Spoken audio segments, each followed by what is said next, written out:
বুঝছি না, তারা কলমা শরীফ কারে কয় বুঝছে, আমরা এই মেঘনার মানুষ বুঝছি না।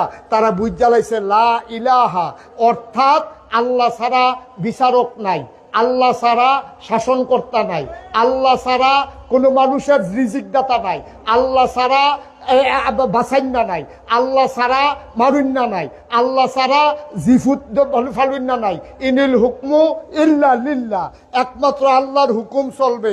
সুতরাং লা ইলাহা এর মানে কিচ্ছু নাই, বিধানদাতা নাই, রিজিকদাতা নাই, হায়াতদাতা নাই, মৌতদাতা নাই, সর্দারি নাই, বেড়াগিরি নাই, এমপিগিরি নাই, নেতাগিরি নাই, মন্ত্রীগিরি নাই, কি এর প্রধানমন্ত্রী, কি এর লাট সাপ, কি এর ফিস সাপ, কিচ্ছু নাই। ইল্লাল্লাহ, কেবলমাত্র আল্লাহ। এই কথা যখন নবীজি কইছে, আবু জেহেলে মনে করছে আমার সর্দারি শেষ, আবু লাহাবে মনে করছে আমার সুদের ব্যবসা শেষ। এখন আমরা বুঝি না দেখা আমরা নাগাইশের হিসাবে লা ইলাহা ইল্লাল্লাহ করে প্রশংসা করি। মক্কার তারা বুঝ জ্বালাইছে দেখা নবীর বিরোধিতা করে। আমার কথায় যদি বাংলাদেশে সুদ বন্ধ হইতো, আমি যদি বলতাম লা ইলাহা ইল্লাল্লাহ মানে সুদ চলবে না, লা ইলাহা ইল্লাল্লাহ মানে ঘুষ চলবে না, লা ইলাহা ইল্লাল্লাহ মানে নির্বাচন ছাড়া ক্ষমতায় থাকা যাবে না, এই কথা যদি আমার কথায় চলতো, তাহলে আমাকেও লা ইলাহা ইল্লাল্লাহ বলতে দেওয়া হইতো না। ঠিক কিনা? নবীজিরে দেয় নাই, আমারেও দিত না। আমারে দেয় কেড়ে, আমার কথায় কেউ সুদ বন্ধ হয় না, কেউ ঘুষ বন্ধ হয় না। আরো সুদ খুঁড়ে আইয়া আমার লগে লা ইলাহা ইল্লাল্লাহ জিকির করে, শীত করে লা ইলাহা ইল্লাল্লাহ, লা ইলাহা ইল্লাল্লাহ। এর ভিতরে দিয়া তার কাছে ফোন আইছে, ভাই কিস্তির টেহারা লই আইছিলাম। কথা খেয়াল করেন, কি জিকির করতে আছে কইতেন না, কি জিকির করছে কইতেন না, লা ইলাহা সবাই কোন লা ইলাহা, লা ইলাহা।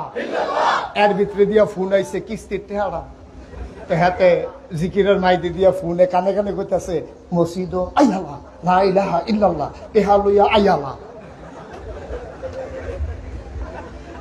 লা ইলাহা ইল্লাল্লাহ ঠিক, কিস্তির টেহাও, লা ইলাহা ইল্লাল্লাহ ঠিক, বাস স্ট্যান্ডের ভিতরে সাদাবাজিও ঠিক, লা ইলাহা ইল্লাল্লাহ ঠিক, লাইন ঠেলতে ঠেলতে আরেকবার ক্ষেত দিয়ে ডুহনও ঠিক।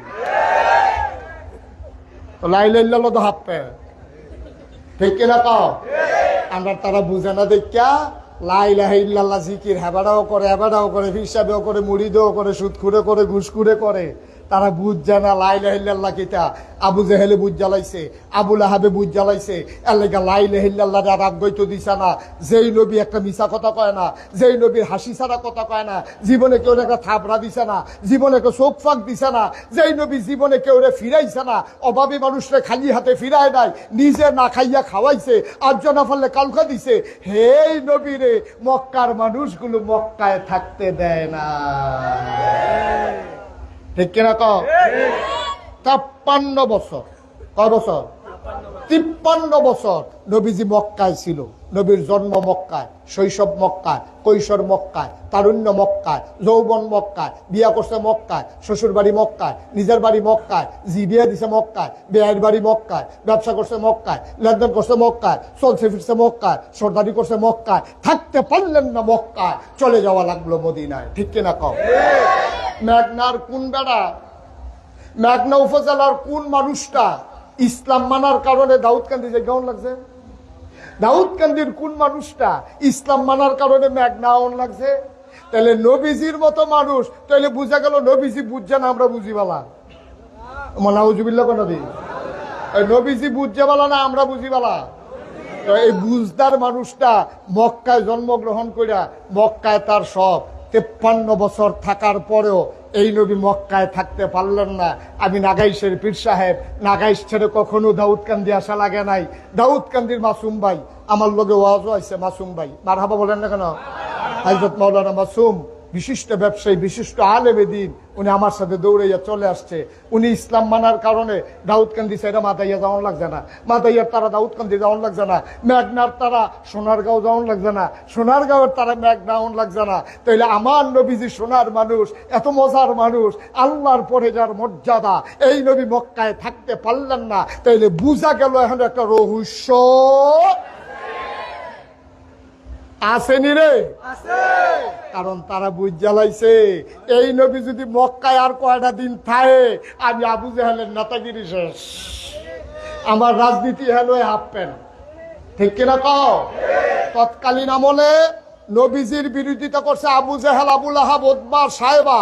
আজকেও যখন ইসলামের নাম নিয়ে আমার বাংলাদেশে ইসলামী শাসনতন্ত্র কায়েম করতে চায়, ইসলামের আইন বাস্তবায়ন করতে চায়, আল্লাহর আইন চায়, সৎলোকের শাসন চায়, তখন আমার বাংলাদেশে ওই আবু জাহেল, আবু লাহাব মার্কা লোকগুলা কই হুজুরের আবার কি এর রাজনীতি। ঠিক কিনা কও? ১,৫০০ বছর আগে যারা বিরোধিতা করছে তারা না নাই নাতিফতি না আছে, নবীজি না নাই, আমরা নবীর ওয়ারিস আছি। দুই দল হলো আছে, তো দুই দল আসেনি রে? একটারা গাঙ্গের এই ফারো, একটারা এই ফারো। হ না না না, আমরা আমরার ভিতরে একজন আবু জাহেলের বংশধর, আরেকজন নবীজির ওয়ারিস। সুবহানাল্লাহ কইতেন না? আমরা কি আবু জাহেলের বংশধর না নবীর ওয়ারিস? কথা বলো, আমরা কি আবু জাহেল